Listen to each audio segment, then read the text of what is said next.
After a chilly start, looking rather nice, isn't it? Well, do join me again just after 7 o'clock. Now, though, back to the team in London. Bye-bye.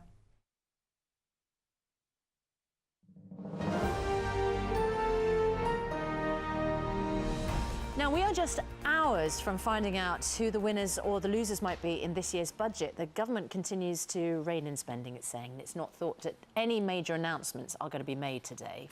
So we wanted to find out what's important to everyone across the country, and here's what our newsrooms around the UK had to say. Hello, I'm Fred Dinage from ITV News Meridian, and here in the south of England, voters will be hoping the Chancellor comes good with more affordable housing. Here, of course, being a pretty expensive place to live. Viewers also want more money spent on the NHS and less pressure on hospitals that have come in for criticism in the past few months. I'm Samina Ali Khan from ITV News Central, and here in the Midlands, hundreds of thousands of jobs are still rooted in traditional manufacturing.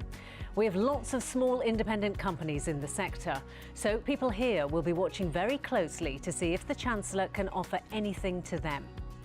I'm Paul Clark from UTV, and here in Northern Ireland, voters will be hoping the Chancellor increases public spending so we can put more money into the running of our hospitals and schools.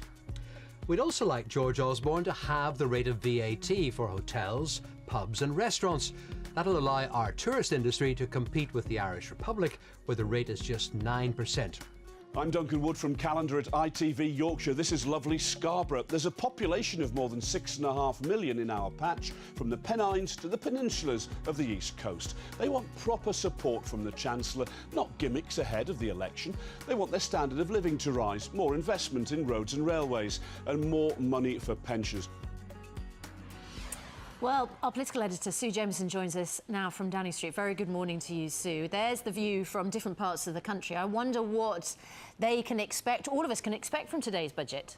Well, I think the Chancellor would expect us all to feel better no matter what our age, and also hope that we're watching him in there carefully gluing the economy back together and saying, yes, this is the man who should be doing it after the election too. Some of what he's going to say has been well flagged up. We know, for example, that about 5 million over 55s will have a chance to decide how to use their pension pots. That's really quite radical. Also expecting that tax threshold to rise up maybe to 11,000. That will affect around 27 million of us, and maybe the end to that dreaded paper tax return, an easier online version. Maybe also something on affordable housing. That was one of the things mentioned there. And even a bit of good news for beer drinkers.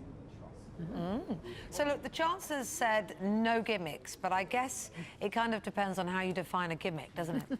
It does really. Yes, he said no giveaways as well, but he's got a bit of a wiggle on here. I think a £6 billion worth of wiggle, because he's got more money due to the lower inflation rates and interest rates. Now, he's not going to come rushing out of there throwing fivers in the air and saying help yourself, but it would be really surprising this close to the election if he doesn't want to, let's be cynical about this, buy a few votes. He's going to perhaps target those traditional middle-class voters he hopes might vote Tory, but I think he's not going to be able to do a great deal because this is a coalition budget, of course, and there are some big spending cuts coming afterwards, so he's still going to have to be careful, but he's going to want to spread a bit of love that will last till May the 7th. All right, Sue, thanks ever so much. Sue Jameson there at Downing Street.